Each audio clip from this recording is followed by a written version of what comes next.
मदय नहर ग्रामदायिने नमो ओं विष्णुपादाय कृष्णप्रस्थाय भूतले श्रीमते भक्तिवेदांत स्वामिनिति नामिने नमस्ते सारस्वते देवे गौरवाणी प्रचारिणे निर्विशेष शून्यवादी पाष्टाय देशतारिणे जय श्री कृष्ण चैतन्य प्रभु नित्यानंद श्री अद्वैत गदाधर श्रीवासादि गौरभक्तवृंद हरे कृष्ण कृष्ण कृष्ण हरे हरे हरे राम राम राम हरे हरे हरे कृष्ण எல்லாத்துக்கும் என்னோட நமஸ்காரம். ரெண்டாவது அத்தியாயத்தில் இருக்கும் பகவத்கீதை உண்மை இருவில் ஸ்ரீல பிரபுபாத் ஏசி பக்தி வேதாந்த சுவாமி பிரபுபாதர் ஸ்தாபகாச்சாரியர் இஸ்கானோட ஸ்தாபகாச்சாரியர் அவரோட மொழிபெயர்ப்பு பொருளுரையில் இருக்கிற பகவத்கீதை உண்மை இருவில் நம்ம படிச்சுட்டு வரோம். இப்போ ஸ்லோகம் ஹரே கிருஷ்ண மாதாஜி. தண்டவத் பிரணாம்ஸ் மாதாஜி. ஸோ 18வது ஸ்லோகம் படிக்கலாம். யாராவது படிக்கிறீங்களா மாதாஜி? ஜெயலட்சுமி மாதாஜி இல்லை யாராவது வேற யாராவது படிக்கட்டுங்களா? படிங்க மாதாஜி. இந்த வந்த இமே தேகா நித்ய ஸ்யோஸ்தா சரீரனக அநாசினோ அப்ரமே யஷ்ய தஸ்மாத்யுத்யஸ்த பாரத.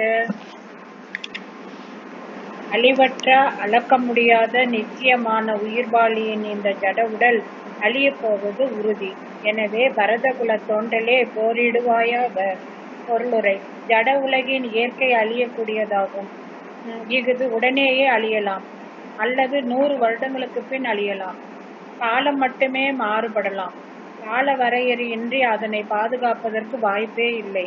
ஆனால் ஆத்மாவோ எதிரியால் பார்க்கக்கூட இயலாதபடி மிகவும் சிறியது. அது கொல்லப்படுவது என்ற பேச்சுக்கே இடமில்லை. முந்தைய பதத்தில் குறிப்பிட்டபடி அதன் அளவை எவ்வாறு கணக்கிடுவது என்று கூட எவருக்கும் எக்கருத்தும் இல்லை. அந்த அளவிற்கு ஆத்மா மிகவும் சிறியதாக உள்ளது. எனவே இரு வகையில் பார்த்தாலும் கவலைக்கு இடமில்லை. ஏனெனில் உயிர்வாளியை கொல்ல முடியாது. ஜட உடலை நாம் விரும்பும் காலமுறை காப்பாற்ற நிரந்தரமாக பாதுகாக்க இயலாது. பூரண ஆத்மாவின் நுண்ணிய துகளான ஜீவாத்மா தனது செயல்களுக்கேற்ப இந்த ஜட உடலை பெறுகின்றான். எனவே அவன் அறநெறிகளை பின்பற்றுவது அவசியம். பரம ஒளியின் அம்சம் என்பதால் உயிர்வாளியும் ஒளியே என்று வேதாந்த சூத்திரத்தில் குணப்படுத்தப்பட்டுள்ளது.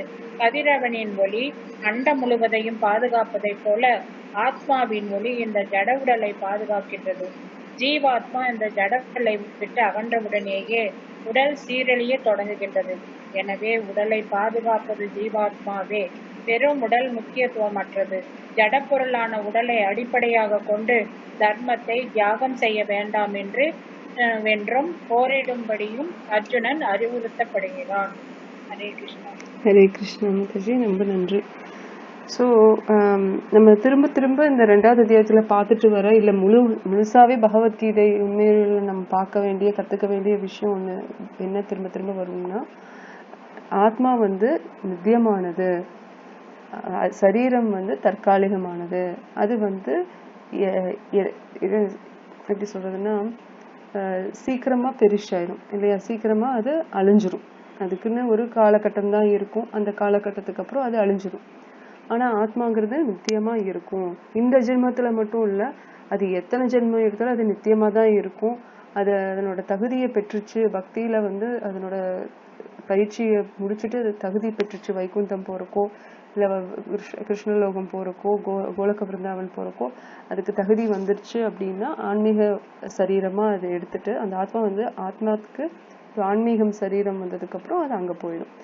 ஸோ ஆத்மாங்கிறதுக்கு கண்டிப்பா சரீரம் தேவைப்படுது ஒரு விஷயங்களை செய்யறதுக்கு. பகவானோட சேவையில ஈடுபடுறதுக்கு தான் அதை உபயோகப்படுத்தணுங்கிறது நம்மளோட ஆச்சாரியர்கள் நம்ம கற்றுக் கொடுக்குறாங்க. பொதுவா பார்த்தோம்னா நம்ம சரீரம் இல்லாத ஒரு உடல் சரீரம் இல்லாத ஆத்மாவுக்கு ஒரு நிம்மதி இல்லாம தான் இருக்கும் இல்லையா? கோகர்ணா அப்படிங்கிற ஒரு கதையை நான் உங்களுக்கு சொல்லியிருக்கேன். ஆத்மதேவ் கோகர்ணான்னு ஞாபகம் இருக்கா உங்களுக்கு? சொன்னா ஸ்ரீமத் பகவதோட மகிமையில அந்த கதையை நான் சொல்லியிருக்கேன். தெரியல இல்லைன்னா சொல்லுங்க, நம்ம மறுபடியும் அதை சொல்லுவோம்.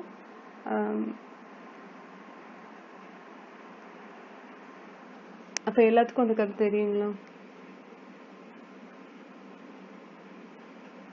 மாதாஜி இது எனக்குலாம் தெரியலைங்க மாதாஜி, நான் இப்பதான் நான் attend பண்ணேன். ஓகேங்க மாதாஜி, பரவாயில்ல. நான் சில இடங்கள்ல வகுப்புகள்லாம் கொடுத்துட்டு இருக்கிறதுனால சில சமயம் நான் சொல்லியிருப்பேன், ஆனா உங்களுக்கு சொல்லியிருக்க மாட்டேன், வேற யாருக்காவது சொல்லியிருக்கலாம். அதுக்குதான் நான் கேட்டுக்கிறேன். அப்படியே உங்களுக்கே நான் சொல்லியிருந்தாலுமே உங்களுக்கு சில பேத்துக்கு அது தெரியாது அப்படின்னா தாராளமா திருப்பி சொல்றதுல தப்பு கிடையாது. திரும்பவும் சொல்லிருங்க. சரிங்க மாதாஜி. ஸோ ஒரு இடத்துல என்ன ஆகும், இந்த சரீரம் ஆத்மா இந்த விஷயத்து சம்பந்தப்பட்ட இந்த கதைங்கிறதுனால நான் உங்களுக்கு சொல்றேன், அதுல எவ்வளவு முக்கியத்துவம் பங்கு வகிக்குது இந்த பக்தி ஆகட்டும், பகவதத்தோட சிரவணம் ஆகட்டும், ஸ்மரணம் ஆகட்டும் அப்படிங்கிறதுக்காக நான் இதை சொல்றேன். ஸோ இது வந்து நாரத முனிக்கு குமாரர்கள் 4 குமாராஸ் இருக்காங்களா, 4 குமாராஸ், அவங்க வந்து பகவதம் சொல்லி கொடுக்குறாங்க. 4 குமாராஸ்க்கு வந்து பிரம்மா சொல்லி கொடுக்குறாரு பகவதம், பிரம்மாவுக்கு கிருஷ்ணா சொல்லி கொடுக்குறாருங்கிறது இதெல்லாம் குரு சீத பரம்பரையில நம்ம தெரிஞ்சுக்கிறோம். இப்ப நாரதர் வந்து நாரதர்கிட்ட இருந்து இப்ப நம்மளுக்கு வியாசதேவர் அப்படின்னு ஸ்ரீமத் பகவான் வந்தாச்சு. ஒரு முறை பகவதத்தோட மகிமையை சொல்றதுக்கு 4 குமாரா சொல்ற இது ஒரு கதை. ஆத்மதேவன் ஒருத்தர் இருப்பாரு, ஒரு நல்ல ஒரு மனுஷன், புண்ணியம் செய்யறவரு, தவறான வழிக்கு போக மாட்டாரு, தர்மத்தையே செஞ்சுட்டு இருப்பாரு. அவருக்கு ஒரு மனைவி இருந்தாங்க, துந்துலின்னு சொல்லிட்டு. அந்த அம்மாவுக்கு வந்து தன்னோட அழகை பராமரிக்கணும், தன்னோட சரீரத்தை நல்லா வச்சுக்கணும், ரொம்ப இளமையா வச்சுக்கணும் அப்படிங்கிற எண்ணத்துல குழந்தை வேண்டாம் அப்படிங்கிற மாதிரி அவங்க முடிவெடுத்திருப்பாங்க.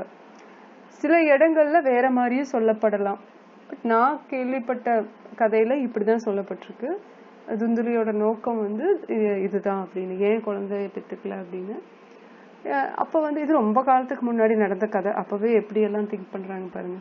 அப்ப ஆனா ஆத்மதேவுக்கு தெரியாது. ஆத்மதேவ் வந்து கணவன், துந்துலியோட கணவன், அவருக்கு வந்து ரொம்ப ஆசை தனக்கு ஒரு வாரிசு வேணும் அப்படின்னு சொல்லிட்டு. அவருக்கு ரொம்ப வருத்தமும் கூட. இப்ப நிறைய கதைகள்ல பாக்குறோம், சித்திரகேட்டு ஆகட்டும், இப்போ ஆத்மதேவ் ஆகட்டும், தசரத மகாராஜ் ஆகட்டும், இவங்க எல்லாருமே ரொம்ப காலமா, யசோதா நந்த மகாராஜுக்கும் கூட ரொம்ப காலம் குழந்தை இல்லாம தான் இருந்தாங்க. அதுக்கப்புறம்தான் கிருஷ்ணர் வருவார் இல்லையா. கிருஷ்ணர் வந்து அவங்களுக்கு டைரக்டா பிறக்காட்டியும் தேவகி வசுதேவுக்கு பிறப்பாங்க. பட் அவங்களுக்கு வந்துருவாங்க, வளர்ப்பு தாய் தந்தையா கிருஷ்ணர் இவங்களை சூஸ் பண்ணியிருப்பாங்க இல்லையா, யசோதாவையும் நந்த மகாராஜையும். அவங்களும் ரொம்ப லேட்டா தான் குழந்தை பெற்றுக்குவாங்க. ஸோ இப்போ இங்க பார்த்தோம்னா ஆத்மதேவ் வந்து என்ன நினைச்சிட்டு இருப்பாருன்னா, தனக்கு இயற்கையாவே இன்னும் குழந்தை வரல, தன்னோட அந்த கணவன் மனைவி 2 பேத்துக்குமே இன்னும் குழந்தை வரல அப்படிதான் நினைச்சிட்டு இருப்பாங்க. தன்னோட மனைவிக்கு இந்த மாதிரி ஒரு திட்டம் இருக்கிறதுல ஆத்மதேவுக்கு தெரியாது. அவர் ஒரு முறை காட்டு வழியா போயிட்டு இருக்கும்போது ஒரு ரிஷியை பாக்குறாரு. அவர்கிட்ட பேசி வேண்டிக்கிறாரு, எனக்கு இந்த மாதிரி குழந்தை வேணும்னு. அப்ப ரிஷி சொல்றாரு, ஒரு மந்திரம் சொன்ன ஒரு மாம்பழத்தை கொடுக்குறாரு, இத வந்து உன்னோட மனைவிக்கு கொடுத்து சாப்பிட சொல்லு, அவங்க சாப்பிட்டு 10வது மாசத்துல ஒரு அழகான அறிவான ஒரு குழந்தை பிறக்கும், பக்தியோட ஒரு குழந்தை பிறக்கும்னு, சாதுவா பிறக்கும் அப்படின்னு சொல்றாரு. ஆத்மதேவுக்கு ரொம்ப சந்தோஷம். கொண்டு போய் இவங்க கொடுக்குறாங்க, அந்த மாம்பழத்தை துந்துலி கிட்ட கொடுக்குறாங்க. அவங்களும் அதை வாங்கிக்கிறாங்க, ரொம்ப சந்தோஷமான செய்தி அப்படிங்கிற மாதிரி சொல்லிட்டு வாங்கிக்கிறாங்க. ஆனா அவங்களுக்கு கோவம் தான் வருது, என்ன இந்த கணவனோட பெரிய தொல்லையா போச்சு, இவ்வளவு நாள் நம்ம சமாளிச்சுட்டு இப்ப வந்து பழத்தை கொடுத்து சாப்பிட்டு குழந்தை பெற்றுக்க சொல்றாங்க அப்படின்ட்டு இருக்கும்போது சாப்பிட மாட்டா, தூக்கி எரிஞ்சிருவா ஜன்னல் வழியா. அப்ப அங்க மாட்டு தொழுவத்துல மாடு சாப்பிட்ற அந்த கழனி தண்ணி இருக்கிற இடத்துல அந்த மாம்பழம் விழுந்து அந்த மாடு வந்து, அந்த பசுமாடு வந்து அந்த பழத்தை அது சாப்பிட்ரும். அதுக்கப்புறம் அது பிரெக்னென்ட் ஆயிரும். அந்த டைம்ல என்ன ஆகும், துந்துலியோட தங்கச்சியோ அக்காவோ அவங்க வந்து பிரெக்னெண்டா இருப்பாங்க. இதை பார்த்துட்டு இவளுக்கு ஒரு ஐடியா வரும். அவகிட்ட என்ன சொல்லுவா, நான் உனக்கு காசு கொடுத்துட்றேன், நீ ஒளிஞ்சிருந்து இந்த குழந்தைய பெற்றுக்கோ, யாருக்கும் தெரிய வேண்டாம் நீ மாசமா இருக்கிறது. அந்த குழந்தைய பெற்றதுக்கு அப்புறம் நீ என்கிட்ட குழந்தைய கொடுத்துரு, நான் என் குழந்தைன்னு சொல்லி என் புருஷன்கிட்ட கொடுத்துட்றேன். இப்போ எனக்கு இந்த பிஸ்னஸே வேண்டாம், இந்த குழந்தை பெற்றுக்கிறது இதெல்லாம், அதனால உனக்கு நான் அந்த பணத்தை கொடுத்துட்றேன், நீ எனக்கு கொடுத்துருன்னு. இப்பெல்லாம் வாடகை தாய்ன்னு சொல்றாங்கல்ல, இதெல்லாம் அப்பவே வந்துருச்சு பாருங்க, சரகசின்னு சொல்லுவாங்கல்ல, அந்த மாதிரி. அப்போ இவங்க தங்கச்சியும் ஒத்துக்கிறாங்க காசு வருது அப்படிங்கறக்காக. அவங்களுக்கு நல்ல குணமெல்லாம் கிடையாது. தங்கச்சிக்காகட்டும் துந்துலிக்காகட்டும் அவங்களுக்கு வந்து ஒரு தீய குணம், ஒரு பேராசை, சுயநலம், அந்த மாதிரி ஒரு ரொம்ப அனர்த்தங்கள் தோஷங்கள் நிறைஞ்ச குணம் படைச்சவங்க ரெண்டு பேருமே. அப்போ இந்த ரெண்டு பேருமே இப்ப பசுமாடும் மாசமா இருக்கு, இந்த துந்துலியோட தங்கையும் மாசமா இருக்காங்க. ரெண்டு பேருமே ஒரே சமயத்துல குழந்தையை பெத்தெடுக்கிறாங்க. அப்ப துந்துலியோட தங்க வந்து இவளும் பிரெக்னெண்டா இருக்கிற மாதிரி, தான் மாசமா இருக்கிற மாதிரி துந்துலியும் நடிக்க ஆரம்பிச்சிடுறா. வயிற்றுல துணியை கட்டிட்டு அவளும் நடிக்கிறா. தன்னோட கணவனோட சந்தோஷத்துக்கு எல்லையே இல்லாம இருக்கு. தனக்கும் ஒரு வாரிசு வரப்போகுது அப்படிங்கிற எதிர்பார்ப்போட அவனும் காத்துக்கிட்டு இருக்கான். இங்க பசுமாடு வந்து ஒரு குழந்தைய பெத்தெடுக்குது. குழந்தை கண்ணுக்குட்டிக்கு பொதுவா என்ன பண்ணுது, ஒரு மனுஷ குழந்தைய பெத்தெடுக்குது. ஆனா காது மட்டும் பசுமாட்டோட காது. அதனால கோகர்ணான்னு பேரு அந்த பையனுக்கு. கர்ணான்னா காது, கோன்னா பசு, கோகர்ணான்னு பேரு. பசுவோட காதுகளை படிச்சு வந்ததுனால அவனுக்கு அந்த பேரு. இப்போ துந்துலியோட தங்கச்சிக்கு ஒரு குழந்தை பிறந்தது இல்லையா, அந்த பையனை கொண்டு வந்து இவ கொடுத்துட்டு அவளோட வேலை முடிஞ்சது, செட்டில்மெண்ட் வாங்கிட்டு போயிட்டா அவ. இவ தனக்கு பிறந்த குழந்தைய இவளும் பையன் இவன் கிட்ட காமிக்கிறா, தன்னோட கணவன் கிட்ட காமிக்கிறா. அவனுக்கும் ரொம்ப சந்தோஷம். அந்த பையனுக்கு துந்துக்காரின்னு பேர் வைக்கிறாங்க. ஆனா இந்த பசுமாட்டுக்கு பிறந்த குழந்தைய பார்த்துட்டு இது மனுஷ குழந்தையா இருக்கு, பசுமாடு எப்படி வளர்க்க போகுதுன்னு சொல்லி அந்த கருணையோடவும் மனிதாபிமானத்தோடவும் இவன் ஆத்மதேவி அந்த குழந்தைய எடுத்து வளர்க்குறான். இவங்க ரெண்டு பேரும் அண்ணன் தம்பியா வளர்றாங்க. ஸோ துந்துக்காரி அண்ணனாவும் தம்பி வந்து கோகர்ணன்னு சொல்லிட்டு ரெண்டு பேரும் ஒட்டுக்காதான் வளர்க்கப்படுறாங்க. துந்துக்காரியோட செயல்கள் எல்லாமே பாவச் செயல்களா, பொய், பித்தலாட்டம், ஏமாற்றுறது, திருடுறது, இந்த மாதிரி போயிட்டு இருக்கு. ஆனா இப்ப ஆத்மதேவோட பையன், உண்மையான பையன் யாரு, கோகர்ணா. அவன் வந்து ரொம்ப நல்லவனா, சாதுவா, பகவானோட பக்தனா, நல்குணத்தோட வளர்றான். இப்போ ஒரு பெரிய ஆளு ஆயிடுறாங்க. ஒரு கட்டத்துல ரெண்டு பேருமே பெரிய பசங்களா ஆயிடுறாங்க. இவன் வந்து குடிக்கிறது, பெண்கள், தகாத உறவுன்னு சொல்லிட்டு இந்த 4 கோட்பாடுகள் இருக்கு இல்லையா, நம்ம வைஷ்ணவ சம்பிரதாயத்துல ஃபாலோ பண்றோம் இல்லைங்களா. மாமிசம் சாப்பிடக்கூடாது, தவறான உறவு வச்சுக்க கூடாது, அப்புறம் ஒரு நிமிஷம், தவறான உறவு வச்சுக்க கூடாது, அதுக்கப்புறம் இந்த சூதாட்டம் பண்ணக்கூடாது, அதுக்கப்புறம் இன்னொன்று வந்து இது ஆல்கஹால் எல்லாம், போதை மருந்துகள் எல்லாம் சாப்பிடக்கூடாது, போதை கொடுக்குற விஷயங்கள் எல்லாம் எடுத்துக்க கூடாது. ஸோ இந்த 4 கோட்பாடுகள் எல்லாமே அவன் மீறிடுறான். அந்த மாதிரி வாழ்க்கையை வாழ்ந்துட்டு வரான். காசு பத்தலைன்னா அவங்க அம்மாவை பிடிச்சி திட்டி அடிச்சு அவகிட்ட பணம் வாங்கிட்டு இருந்தான். அப்ப ரொம்பவே விசனப்படுவா. இப்படி ஒரு பையனை போய் நான் வாங்கிட்டு என்னோட வாழ்க்கையும் நாசம் பண்ணி இவனோட வாழ்க்கையும் நாசம் பண்ணி வாழ்றானே அப்படின்னு சொல்லிட்டு அவ வருத்தப்படுவா. கோகர்ணன் ஒரு நல்ல ஒரு சாதுவா வளர்ந்து அவன் போயிடுவான், ஒரு இதுக்கு போயிடுவான், பில்கிரிமேஜ்னு சொல்லுவாங்களா, யாத்திரை, அந்த மாதிரி சன்னியாசம் இல்லை, ஆனா அந்த மாதிரி ஒரு டூர்ல போயிடுவான், கோயில் குளம்ங்கிற மாதிரி போயிடுவான். அவங்க அப்பாவும் அதே மாதிரிதான். இந்த இடத்துல என்ன ஆகும், ஆத்மதேவோட மனைவி துந்துக்காரி வந்து இவனோட தொல்லை தாங்க முடியாம ஒரு சமயத்துல தற்கொலை பண்ணி இறந்துருவா. இவன் துந்துக்காரி வந்து என்ன பண்ணுவான், விபச்சாரியில கூட்டிட்டு வந்து தன்னோட வீட்டுல வச்சு அவன் வந்து அவங்களோட வாழ்க்கையை நடத்திட்டு இருப்பான். அப்ப அவன்கிட்ட இருக்கிற காசு பணத்துக்கு ஆசைப்பட்டு, ஏன்னா இவன் போய் திருடிதான் இவங்களுக்கெல்லாம் கொண்டு வந்து கொடுப்பான். இந்த கதையை கேட்டீங்கன்னா நீங்க அஜாமிலா சரித்திரம் நம்ம பேசியிருக்கோம் ஒரு முறை, அதோட கதை ஞாபகம் வரும். இது கிட்டத்தட்ட அதே மாதிரிதான். ஏன்னா அவன் ஒரே ஒரு பெண் கிட்ட போனா தவறான உறவுல, இவன் பல பெண்கள் கூட வாழ்ற மாதிரி சொல்லியிருப்பாங்க கதையில.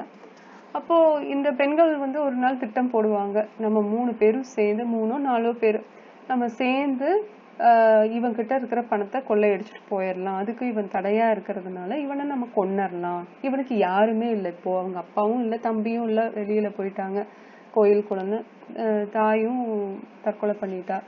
அதனால இவனை கேட்கறதுக்கு, நம்ம என்ன பண்ணாலும் இவனை கொன்னாலும் கேட்கறதுக்கு ஆள் இல்லை அப்படின்னு சொல்லிட்டு அவங்க ஐடியா பண்ணுவாங்க. சரி 2 பேரும் கழுத்தை நெரிப்போம், 3ஆவது ஆள் வந்து வாயில வந்து அந்த சுடு சார்கோல் சொல்லுவாங்கல்ல, அந்த கறி சூடா இருக்கிற கொதிக்க இருக்கிற கறியை அவன் வாயில, அந்த தீ, அந்த கறி வந்து லிக்விட் சார்கோலா இருக்கும் இல்லைங்களா, அந்த எப்படி சொல்றது, அந்த தீயே வந்து அனல் கறி வந்து லிக்விடா இருக்கும்போது, நீர் ஸ்டேட்ல இருக்கும்போது அதை வாயில ஊத்தி அதை கொன்னரலாம் அவனை அப்படின்னு சொல்லி திட்டம் பண்றாங்க.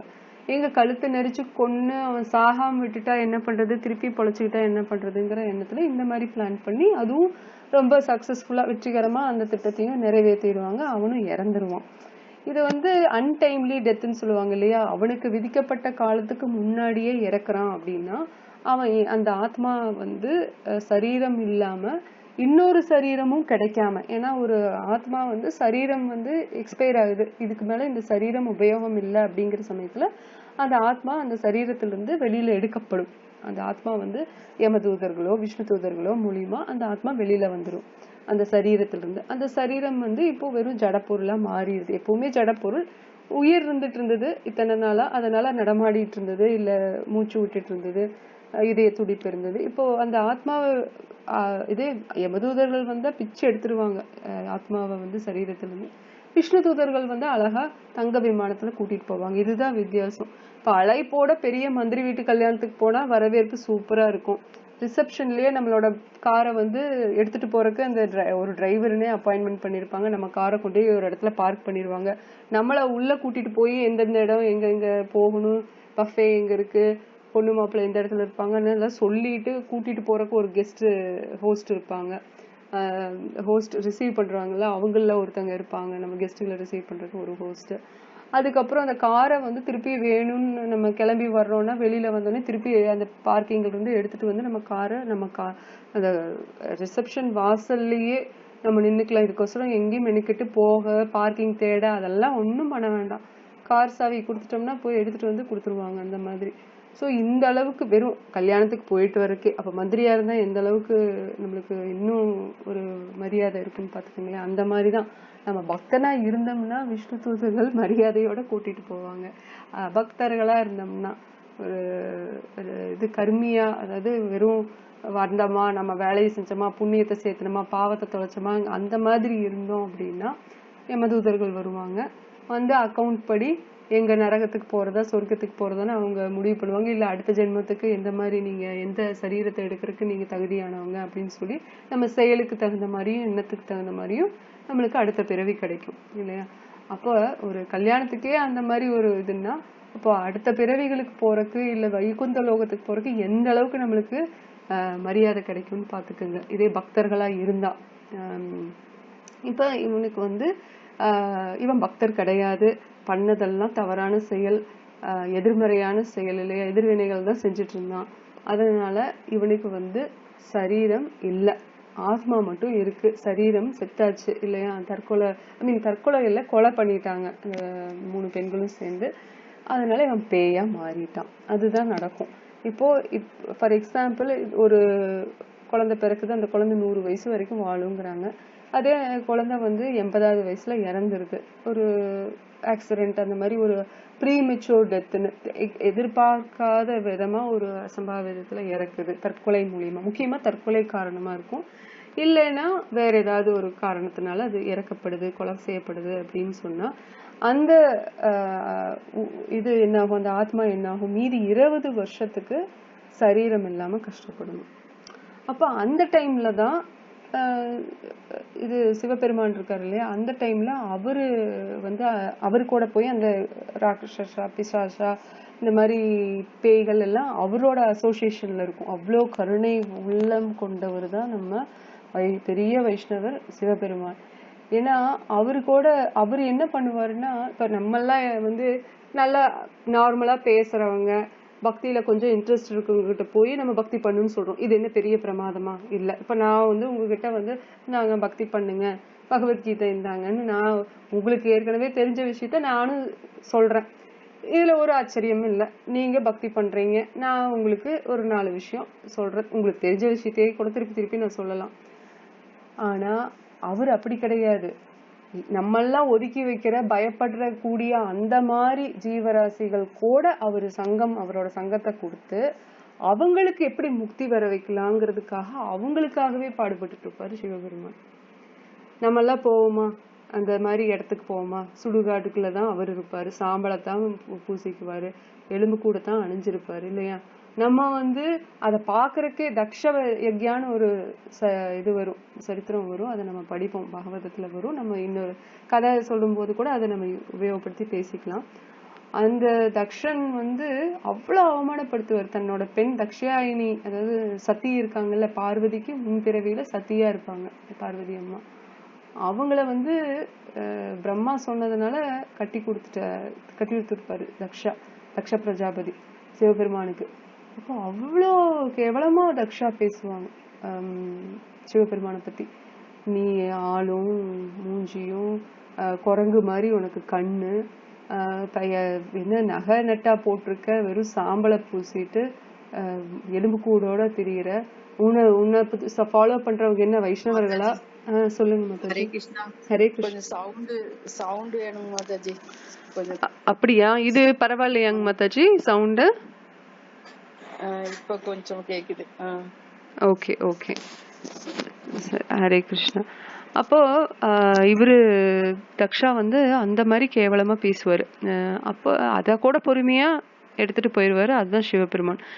இப்ப இந்த ஒரு ஆத்மாக்கு வந்து சரீரம் இல்லாத சமயத்துல சிவபெருமானோட சங்கம் எடுத்துட்டு யாரு வந்து தவறான முறையில குழந்தைக்காக அந்த இணக்கத்துல இருக்காங்களோ அந்த டைம்ல சரீரம் இல்லாத ஆத்மா அவங்க அந்த பெண்ணோட யோனிக்குள்ள போயிரும் இல்லையா, கர்ப்பப்பையில போயிட்டு அது குழந்தையா பிறந்து ஒரு சரீரம் கிடைச்சிரும். அப்ப அந்த குழந்தையோட குணாதிசயங்கள் எல்லாம் ரொம்ப பிரமாதமா எல்லாம் இருக்காது. ஏன்னா தவறான நேரத்துல அவங்க இணக்கமானதுனால கணவன் மனைவி இந்த மாதிரி சரீரம் இல்லாத ஆத்மாக்களுக்கு வந்து ஒரு 20 வருஷம் வாழணும் அப்படின்னா அதுக்கு ஏதாவது ஒரு டெம்பரரியா ஒரு இடம் வேணுமே. அதுக்கு இந்த மாதிரி தவறு செய்யற பேரண்ட்ஸு கிட்ட குழந்தையா வந்து அந்த குழந்தை பிறந்து பாடா படுத்தும் குழந்தை அம்மா அப்பாவை, அதுவும் உருப்படி இல்லாம போகும். அந்த மாதிரி எல்லாம் நடக்கிறதுக்கு வாய்ப்புகள் இருக்கு. அந்த மாதிரி நடக்கும்னு சொல்றாங்க சாஸ்திரத்துல.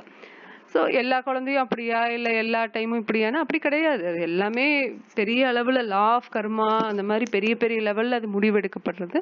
பட் நம்மளோட அண்டர்ஸ்டாண்டிங்காக இது மாதிரி சொல்லப்படுது. அப்ப அப்படிதான் ஹிரண்யகாசிப்பு பிறந்தாங்க. கஷ்யப முனியும் தீத்தியும் தவறான நேரத்துல இணக்கமாவாங்க. கஷ்யப முனி சொல்லியும் கேட்க மாட்டாங்க. தீதி இல்ல என்னோட அக்கா தங்கச்சிகளுக்கெல்லாம் நீங்க கல்யாணம் பண்ணிருக்கீங்க, அவங்களுக்கு குழந்தையும் கொடுத்துருக்கீங்க, எனக்கு மட்டும் அந்த பாக்கியம் இல்லாம இருக்கு, எனக்கு தெரியாது, எனக்கு இப்பவே குழந்தை வேணும், இப்பவே நம்ம இணையணும்னு சொல்லிடுவோம். அப்ப கஷ்யப முனி சொல்லுவாரு, இது சரியான தருணம் இல்லை, இப்ப சிவபெருமான் வந்து அவங்க அந்த பிசாசுகளோட பேய்களோட நடமாடுற டைம், இந்த டைம்ல நம்ம இணக்கம் வச்சா அது தேவையில்லாம அவரோட கோபத்துக்கு ஆளாகி அந்த மாதிரி ஒரு குழந்தை நம்மளுக்கு கிடைச்சிரும். நல்ல குழந்தை கிடைக்காது, கண்டிப்பா தீய நல்ல குழந்தை தான் கிடைக்கும். இவன் ஒத்துக்க மாட்டா. அதனாலதான் அவங்களுக்கு வந்து ஹிரண்யாகாசிப்பு பிறக்கும். அப்ப அவ அழுது உண்மையை உணர்ந்து மன்னிப்பு கேட்கும் போது, சரி ஹிரண்யகாசிப்பு தான் அப்படி இருப்பான், ஆனா உனக்கு பையங்க தான் அப்படி இருப்பாங்க, உனக்கு பேரன் வந்து நல்ல பெரிய பக்தனா வந்து பிறப்பாங்க, அதுதான் பிரகலாது. அந்த மாதிரி இருக்கும். நம்ம இதெல்லாம் கனெக்ட் பண்ணி பார்த்தோம்னா நமக்கு புரிஞ்சிடும். நான் இப்ப உங்களுக்கு என்ன சொல்ல வரேன்னு உங்களுக்கு புரிஞ்சிருக்கும்னு நினைக்கிறேன்.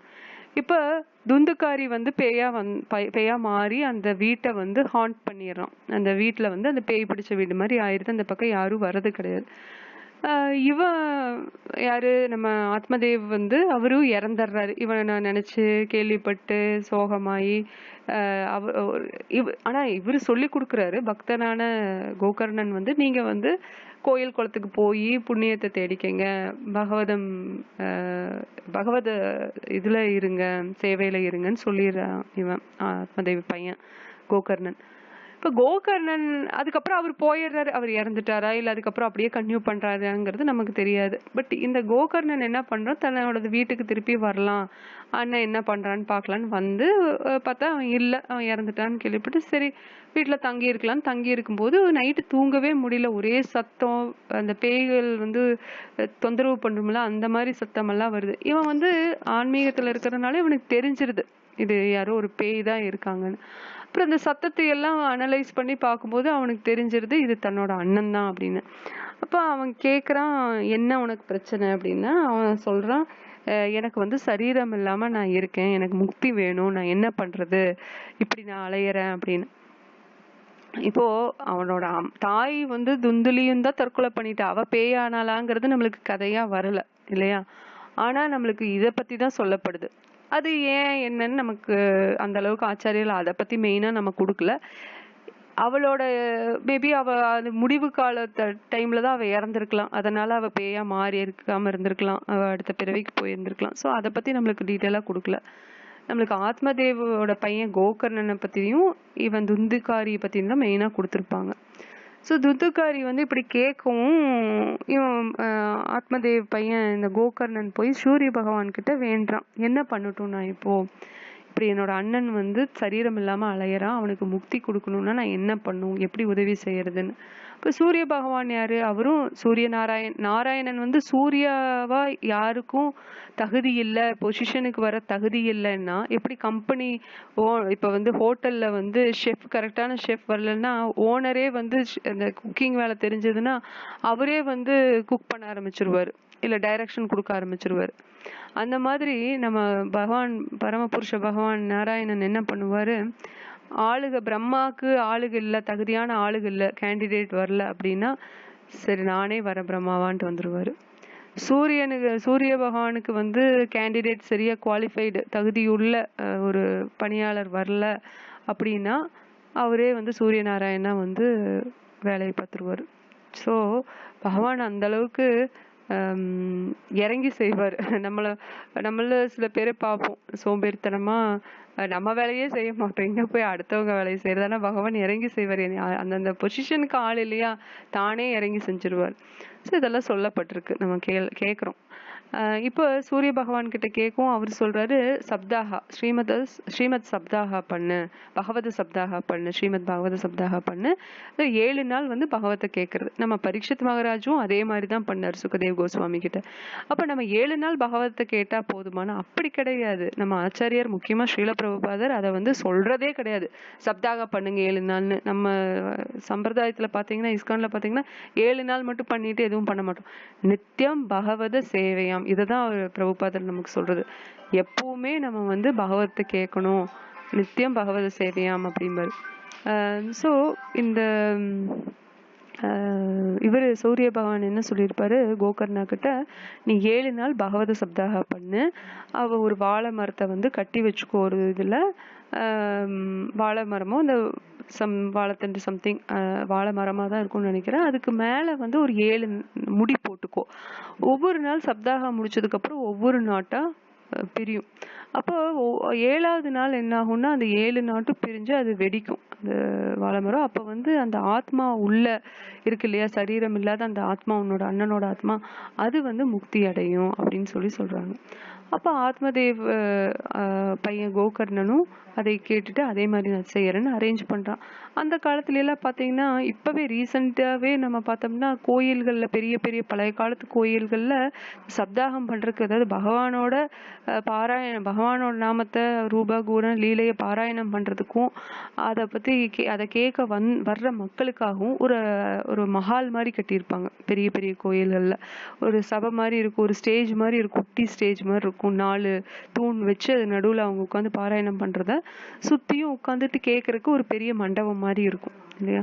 அப்போ அது வந்து காலகாலமா நடந்துட்டு வருது கோயில்கள்ல, பெரிய பெரிய மடங்கள்ல இல்லையா. நம்மளுக்கு கௌடிய மதம் கூட ஒண்ணு இருக்கு, அது அந்த மாதிரி மடங்கள். இப்ப ராமானுஜாச்சாரியார் பிறந்த ஊர் ஸ்ரீபெரும்புதூர் இல்லையா, அவர் பிறந்த இடத்துல அந்த கோயிலுக்கு போற அந்த ரோட்ல பாத்தீங்கன்னா நிறைய மடம் இருக்கு. அதுல வந்து கீர்த்தனம் பண்றது, பிரசாத விநியோகம் பண்றது, அவரை பத்தி பேசுறதுன்னு சொல்லிட்டு விசேஷ காலங்கள்ல பண்றாங்க. பாவம், ஏன்னா டெய்லிக்கும் பண்ண முடியாது போல இருக்கு. அந்த மாதிரி விசேஷ காலங்கள்ல பண்றதுக்கு சத்திரம் மாதிரியும் கூட உபயோகப்படுத்திக்கலாம்.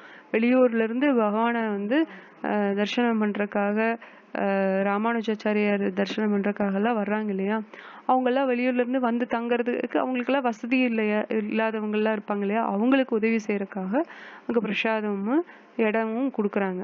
இப்போ இந்த மாதிரி எல்லாம் பார்க்கும்போது நமக்கு ஆச்சரியமா இருக்கு, இந்த காலத்துலயும் இப்படி இருக்கான்னு. பட் அந்த காலத்துல பாத்துக்கிங்கன்னா எவ்வளவு பிரமாதமா இருந்திருக்கும் இந்த மாதிரி விஷயங்கள், ஆன்மீக விஷயங்களுக்கு எவ்வளவு அளவுக்கு சத்திரியர்கள் உதவியா இருந்திருப்பாங்க. ஏன்னா அவங்க கட்டுறது தானே இதெல்லாம், சோழர்கள், பாண்டியர்கள், சேரன் இவங்கெல்லாம் கட்டினது தானே கோயில்கள் எல்லாம் இல்லையா, முக்கால்வாசி அவங்க தான் பண்ணியிருப்பாங்க. ஸோ இந்த துந்துக்காரி வந்து அதே மாதிரி அந்த இதுல முடிச்சு அந்த ஆத்மாவை அந்த இதுல முடிச்சு வாழை மரத்துல கட்டி சப்தாகம் பண்ணும்போது மக்கள் எல்லாம் திரண்டு வர்றாங்க கேட்கறதுக்கு. எல்லாத்துக்கும் ஆசை பகவத சப்தாக கேட்கணும், அவங்களும் இதுல பார்ட்டிசிபேட் பண்ணணும்னு. அவங்க முக்திக்காக வந்தாங்களா பக்திக்காக வந்தாங்களாங்கிறது ரெண்டாவது. ஆனா அவங்க எல்லாம் கேள்விப்பட்டோன்னையும் கதை நடக்குதா, ராம கதையா பகவான் கதையா உடனே போயிடுவாங்க இல்லையா? அந்த காலத்துல நம்ம பார்க்கறோம். இப்பவுமே பாருங்க, நீங்க எல்லாம் ஆர்வமா வந்திருக்கீங்க. கோடான கோடி மக்கள்ல நம்ம ஒரு 5-10 பேர் உட்கார்ந்து நம்ம பேசுறோம் அதை பத்தி இல்லையா? இந்த மாதிரி ஒவ்வொரு இடத்துல பேசிட்டு தான் இருக்காங்க. ஆனா மனுஷியாலம் சாகசிரேஷு, 1000த்துல ஒருத்தன் அந்த 1000த்துல ஒருத்தன் தான் பகவான் பக்தியே வருவாங்கன்னு சொல்றாங்க கிருஷ்ணரே 7வது அத்தியாயத்துல. அதனால இது ஆச்சரியப்படுற விஷயம் கிடையாதுதான். ஏன்னா அந்த மாதிரி இருக்கு கலியுகம், வந்தாதான் ஆச்சரியப்படணும் அப்படின்னு சொல்லுவாரு பிரபுபாத். சோ இப்போ ஆத்மதேவ் பையன் கோகர்ணனும் பிரமாதமா சப்தாக பண்றான் 7 நாளும். அதே மாதிரி ஒவ்வொரு நாள் ஒவ்வொரு முடி பிரியுது. 7வது நாள் அந்த ஆத்மா வந்து அப்படியே அது வெடிக்குது, ஆத்மா வெளியில வருது, ஆன்மீக சரீரத்தை எடுக்குது. விஷ்ணு தூதர்கள் வந்து அழகா விமானத்துல கூட்டிட்டு போய் வைகுந்தத்துக்கே போயிடுறான். எப்படி பரீட்சித் மகாராஜ் 7 நாள் சப்தாக கேட்டு அவரும் அதே மாதிரி வைகுந்தத்துக்கு போறாரு. இப்ப இவனும் வைகுந்தத்துக்கு போறான். அப்போ விஷ்ணு தூதர்கிட்ட கோகர்ணன் கேக்குறான், என்னப்பா இது, நாங்களும் தான் நான் பேசினேன், இத்தனை பேர் கேட்டாங்க, அவனை மட்டும் கூட்டிட்டு போறையே நாங்க அப்படின்னா. அவன் வந்து முழு நம்பிக்கையில உட்கார்ந்து கேட்டான். நீங்கெல்லாம் கேட்கணும்னு வந்தீங்க, தப்பில்ல கேட்டீங்க. ஆனா அந்த நம்பிக்கை இருந்தது, இந்த பகவதம் தான் என்ன வந்து இந்த என்டாங்கிள்மெண்ட்ல இருந்து, இந்த பௌதீக வட்டத்திலிருந்து, இந்த சங்கிலியிலிருந்து என்னை விடுவிக்க போறது இது ஒண்ணுதான் அப்படிங்கிற அந்த முழு அந்த கன்விக்ஷன் சொல்றோம் இல்லையா, அந்த முழு நம்பிக்கையில அந்த இதுல எப்படி சொல்றது, அந்த இருங்க ஒரு நிமிஷம்.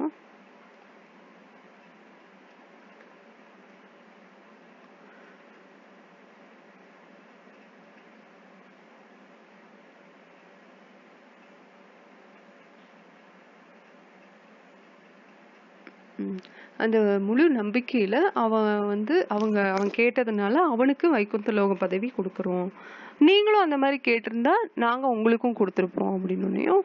உடனே இவன் வந்து சரி மறுபடியும் நான் 7 நாள் பண்றேன் அப்படின்னு சொல்லிட்டு அவன் போயிடுவான். துந்துக்காரி வந்து இத்தனை பாவம் பண்ணியிருந்தாலும் கடைசியில 7 நாள் அவன் ஸ்ரீமத் பாகவதத்தை கேட்டதுனால அவனுக்கு முக்தி கிடைச்சிரும்.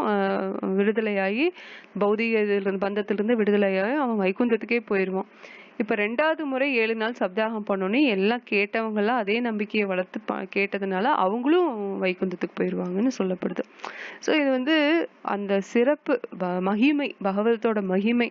எவ்வளவோ பாவம் பண்ணியிருந்தாலும் கூட இந்த ஸ்ரத்தை நிஷ்டா, அந்த ஸ்ட்ராங்கான நம்பிக்கையில நம்ம பகவான் கிட்ட முழுசா சரணடைஞ்சு, அதை கேட்கறதுல கூட ஒரு சரணடைஞ்சு கேட்கணும்.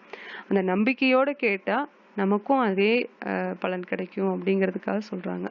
அது முக்கியமா பகவான் பக்தர்கள் திரும்ப திரும்ப நம்ம கேட்கறது என்னன்னா, அவங்க வந்து இதெல்லாம் எதிர்பார்க்கறது இல்லை, நான் வைகுந்தம் தான் போகணும், கிருஷ்ணலோகம் தான் போகணும். பகவான் சேவையில பாகவதர்களோட சங்கத்துல இருந்தாலே போதும்னு நான் கேட்கறது தான் உண்மையான பக்தர்கள், உத்தமமான பக்தர்கள். இந்த கீழ்நிலையில அதாவது வளர்ந்துட்டு வர்ற பக்தர்கள் எல்லாம் பாத்தீங்கன்னா வைகுந்தம் போகணுங்க, கிருஷ்ணலோகம் போகணும்னு ஆசைப்படுறது என்னமோ இயற்கை தான், அது தவறே கிடையாது. நம்ம இங்க பௌதீக பந்தத்துல இருக்கிறதுக்கு விருப்பப்படுறத விட நம்ம கிருஷ்ணர்கிட்ட கேட்டு நம்ம அவர்கிட்ட போகணும்னு நினைக்கிறது தவறே கிடையாது. ஆக்சுவலா அது பண்றது கரெக்டும் கூட தான். பட் என்ன, உத்தம பக்தர்கள் அதை கேட்க மாட்டாங்க. ஏன்னா அவங்க இப்ப ஸ்ரீல பிரபுபாதர் எவ்வளவு பெரிய தூய்மையான பக்தர், அவரு வைகுந்தத்துலதான் இருந்தார், கிருஷ்ணர்கிட்ட தான் இருந்தாரு. ஆனா நமக்காக இறங்கி பௌதீகத்துக்கு வரலையா, பௌதீக லோகத்துக்கு. அந்த மாதிரி ராமானுஜாச்சாரியார் வரலையா, அனந்த சேஷனே வரலையா நமக்கு.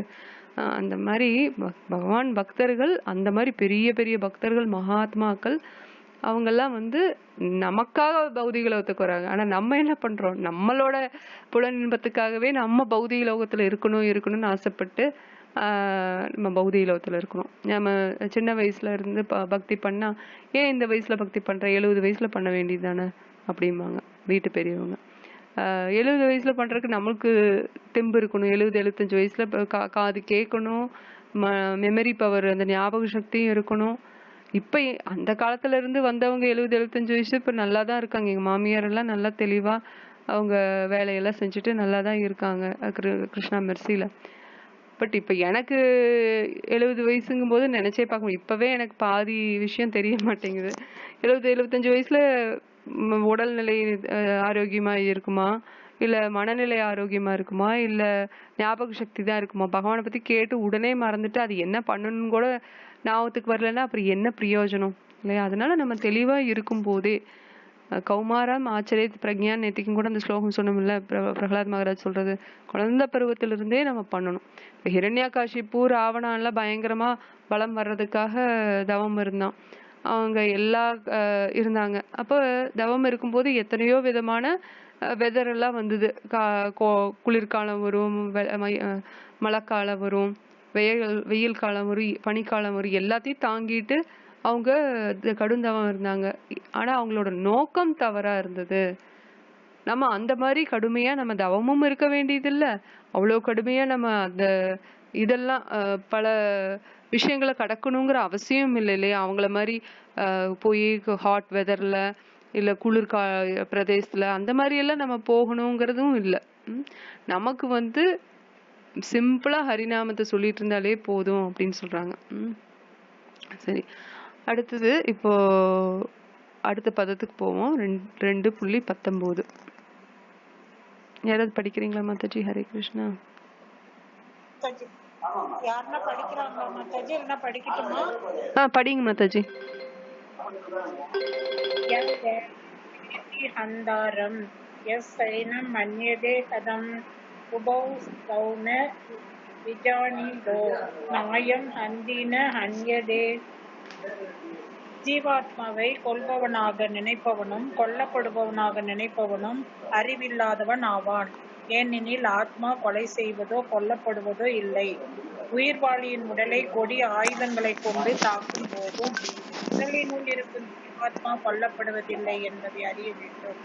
எவ்வித ஜட ஆயுதத்தாலும் கொல்ல முடியாதபடி ஆன்மீக ஆத்மா மிகவும் சிறியது. இது பின்வரும் பதங்களில் தெளிவு பெறும். ஆத்மாவின் உண்மை நிலை ஆன்மீகமயமானது என்பதால் அது கொல்லப்படக்கூடியதன்று. கொல்லப்படுவது அல்லது கொல்லப்படுவதாக நினைக்கப்படுவது உடல் மட்டுமே. இருப்பினும் இக்கருத்து உடலை கொள்வதை எவ்விதத்திலும் அங்கீகரிக்கவில்லை. ஹிம்சாத் சர்வ பூதானி, எவர்க்கும் ஒருபோதும் தீங்கு செய்யாதே என்பது வேத வாக்கியம். ஆத்மா அழிவதில்லை என்ற கருத்து மிருகவதையை ஊக்குவிப்பதும் அல்ல. அதிகாரமின்றி கொலை செய்வது வெறுக்கத்தக்கதும் நாட்டின் சட்டத்தாலும் கடவுளின் சட்டத்தாலும் தண்டனைக்கு உரியதும் ஆகும். அர்ஜுனனோ தர்மத்தின் அடிப்படையில் போரில் ஈடுபட்டுள்ளான், மனப்போன போக்கில் அல்ல. ஹரே கிருஷ்ணா. தேங்க்ஸ் மாதாஜி. இப்போ கிருஷ்ணா வந்து நம்ம எல்லாருமே அவரோட ஒரு பகுதி தான் அப்படின்னு சொல்லி நம்ம கேட்குறோம். இப்போ வந்து நம்மளோட உடல் இருக்கு, அதுல வந்து கை இருக்கு, கை விரல்கள் இருக்கு, கால் விரல்கள், கண்ணு, இதெல்லாமே இருக்கு. இப்போ கை மட்டும் எடுத்து அதுக்கு தன்னைத்தானே உணவளிச்சுக்கிட்டு தன்னைத்தானே பார்த்துக்கிட்டு இருந்தா உடல் வலிமை பெறாது. உடல் கூட, அதாவது கையில இருக்கிற உணவை எடுத்து வாயில வச்சு அது வயிற்றுக்கு போனாதான் உடல் முழுக்க அதனோட சக்தி கிடைக்கும். அந்த உணவோட சக்தி, புரத சக்தி ஆகட்டும், வேற ஏதாவது மினரல்ஸ் என்னென்ன தேவையோ அதெல்லாம் உடல்ல இருந்து எடுக்கிறதுக்கு அது வயிற்றுக்குள்ள போகணும். அதுக்கு நம்ம கையை உபயோகப்படுத்தி எடுக்கிறோம். அப்போ இந்த உடலை வந்து நம்ம நல்லா சந்தோஷமா வச்சுக்கிறதுக்காக நம்மளோட உறுப்புகள் எல்லாம் நம்ம உபயோகப்படுத்துறோம். அந்த மாதிரி பகவானோட திருப்திக்காக நம்ம எல்லாருமே பார்ட் அண்ட் பார்சல் ஆஃப், நம்ம எல்லாருமே பகவானோட ஒரு அங்கம் இல்லையா?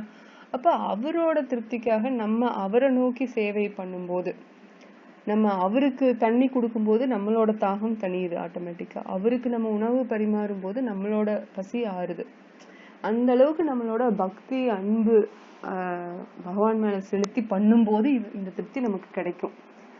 வேண்டா வெறுப்பா இது பண்ணா அதுல கிடைக்க போறது இல்லை. ஒரு கடமைக்காக அப்படின்னு பண்ணாலும் நம்மளுக்கு அந்த திருப்தி கிடைக்காது இல்லையா? நான் ஒரு இது கேள்விப்பட்டிருக்கேன், வேண்டா வெறுப்பா பிள்ளைய பத்தி காண்டா மிருகன்னு பேர் வச்சோன்னு சொல்லி சொல்லுவாங்க. அது சம்பந்தம் இல்லை இருக்கு, இருந்தாலும் அது ஞாபகம் வந்துச்சு.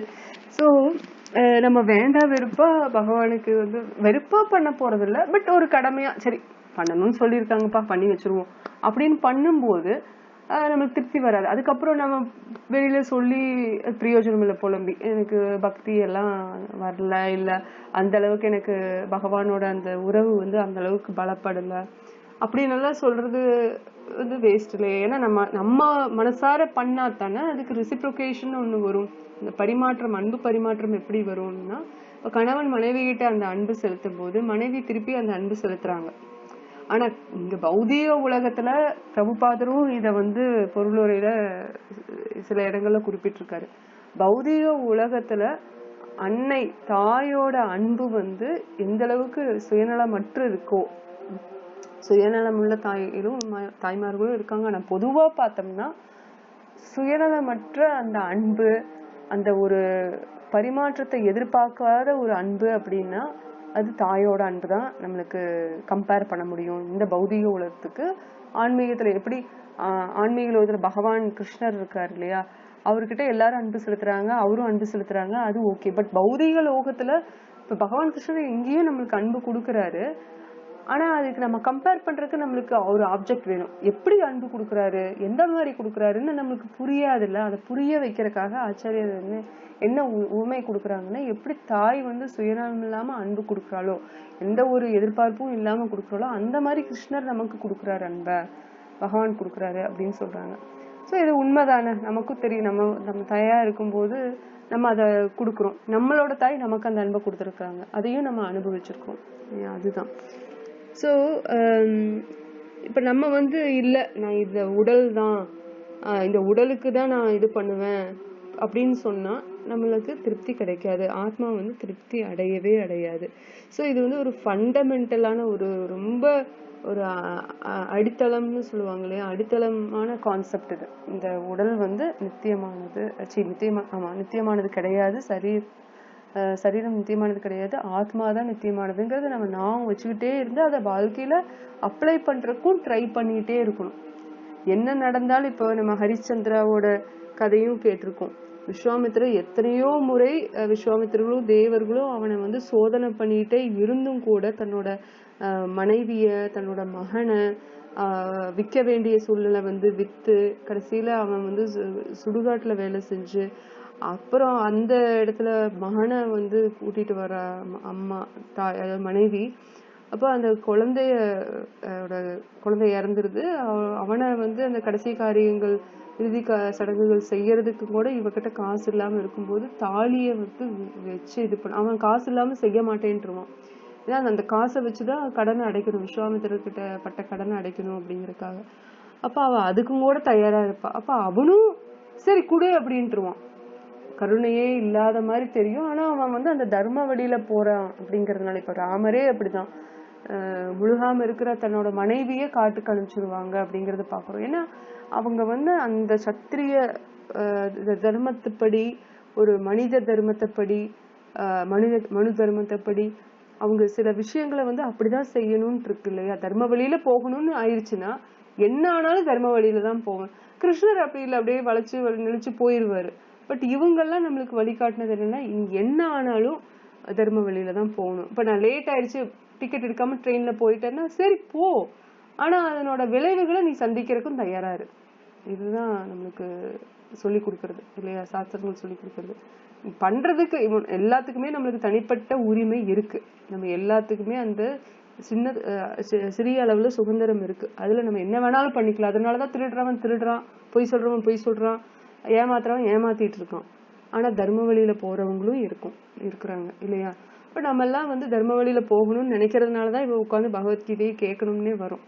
அதுல என்ன சொல்லப்பட்டிருக்கு, எப்படி நம்ம நடந்துக்கணும் அப்படின்னு கேட்டுட்டு மட்டும் இருந்துட்டா கேள்வி நாணம் ஏட்டு சுரக்கா கறிக்கு உதவாதுன்னு சொல்லுவாங்களே. அதனால கேட்டுட்டு மட்டும் இருந்தா நம்மளுக்கு ஒன்றும் உபயோகம் இல்லை. அதை நம்ம எப்படி வாழ்க்கையில வழிமுறைப்படுத்துறது அதையும் நம்ம கத்துக்கணும். ஸோ இப்போ இப்ப சத்திரியன் அரசனா இருக்கிறான், பிரஜையில ஒருத்தன் வந்து கொலை பண்ணிட்டான் அப்படின்னா அவனுக்கு உடனே தூக்கு தண்டனை கொடுத்து அப்பவே அவனோட கடனை தீர்த்துருவாங்க. அவன் பிறவி செஞ்ச பாவத்தை உடனே அவங்க வந்து அவனை கொன்னு அவனை கழிக்க வச்சிருவாங்க. இல்லைன்னா அவன் அந்த ஒரு கொலைக்காகவோ இல்ல திருட்டுக்காகவோ அவன் நரகத்துல போய் ரொம்ப கஷ்டப்படணும். அந்த நரக வேதனையை அனுபவிக்க கூடாது அப்படிங்கறதுக்காக தான் அந்த அரசர் அந்த முடிவெடுத்து, அரசரே அந்த இடத்துல வந்து ஒரு அத்தாரிட்டி அதிகாரத்தோட இருக்கிற அந்த அரசன் இந்த மாதிரி ஒரு தண்டனையை கொடுத்து அந்த ஒரு பாவத்தை அங்க அப்பவே கழிச்சிடுறாங்க. கை திருடிச்சா அந்த கையை வெட்டிடுவாங்க. அப்போ அந்த அரசாங்கம் வந்து அவ்வளோ சத்திரியர்கள் வந்து அந்த அளவுக்கு தீர்க்கமா முடிவெடுத்து கடுமையா நடந்துக்குவாங்க. அதுக்கு காரணம் பிரஜைகள் நல்லா இருக்கணும். இந்த பிறவியில பண்ணது இந்த அந்த பாவத்தை இப்பவே கழிச்சுக்கோ, இல்லைன்னா அடுத்த பிறவிக்கு போறதுக்கு முன்னாடி இடையில நீ நரகத்துக்கு போய் ரொம்ப கஷ்டப்படணும் அப்படிங்கறக்காக இல்லையா. அதுக்குதான் கவர்மெண்ட்னு இருக்கு, நம்ம சிறைச்சாலைன்னு இருக்கு. நம்ம பௌதிக உலகமே சிறைச்சாலை தான், பட் அதுக்குள்ளேயும் ஒரு சிறைச்சாலை இருக்கு, அதுக்குன்னு ஒரு ஆபீசர்ஸ் இருக்காங்க அதை பாத்துக்கிறதுக்கு இல்ல. ஸோ அந்த அதிகாரம் இல்லாதவங்க போய் ஒரு கொலையை செஞ்சா அவங்க அது பாவ காரியமா அதை கன்சிடர் ஆகுது, அவங்களுக்கு தண்டனை உண்டு. ஆனா ஒரு அதிகாரத்துல இருக்காங்க, இப்ப அர்ஜுனனுக்கு அதுதானே, அவன் சத்திரியனா இருக்கான், அவன் அதிகாரத்துல இருக்கான், அவனோட கடமையும் அதுதான், தர்மம் காக்காதவங்களை கொல்றதுதான். அது துரோணாச்சாரியராகட்டும் பீஷ்ம தேவராகட்டும், அவங்க தர்ம வழியில நடக்கல, அவங்க தர்ம வழியில நடந்திருந்தாலுமே அவங்க தர்மவாதிகளோட இல்லையே, அதர்மிகளோட தானே இருக்காங்க.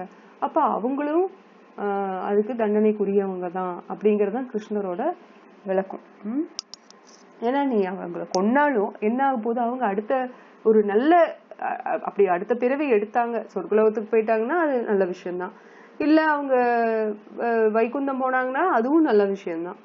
பட் திரும்பி பிறந்தாங்கன்னா கண்டிப்பா பெட்டரான ஒரு பிறவிதான் கிடைக்கும். இதை விட இப்ப என்னவா இருந்தாங்களோ அதை விட ஒரு நல்ல பிறவிதான் அவங்களுக்கு கிடைக்க போகுது.